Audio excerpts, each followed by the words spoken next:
নমস্কাৰ গাঁৱৰ পৰা কি আনিছোঁ দেখুৱাম দেই এয়া প্ৰথমতে মই দেখুৱাইছোঁ মছলা কল মছলা আনিছোঁ আৰু ইফালে কি আছে চাহ ভীমকল তাৰপিছত ইফালে আনিলোঁ ঢেকীয়া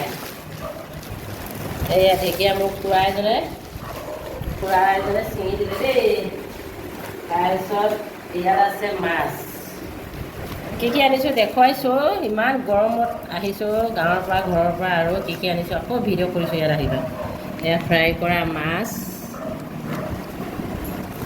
এয়া পাতত দিয়া মাছ নুলিয়াওঁ আৰু দেই এনেকৈ দেখুৱাইছোঁ এইফালে পুৰিখিনি মাছ এপিচ আনিছোঁ দেই কলডিল এটা ঔটেঙা এটা মাটি দালি আৰু নেমু দুটা আৰু গৰমৰ চৰ্বত বুলি কৈছোঁ সাজ দেখিছেনে কিমান বস্তু আনিছোঁ কিমান বস্তু দি পঠিয়াইছে ভাইটিয়ে বোৱাৰীয়ে মা দেউতা নাথাকিলে মৰম চেনেহটো আছে দেই ময়ো গ'লোঁ আৰু তেওঁলোকৰ ইয়াত মৰম গোটেইখিনি সোমাই আছে ইমানখিনি বস্তু আনিলোঁ কেনেকুৱা পালে জনাবলৈ নাপাহৰিব দেই বাই বাই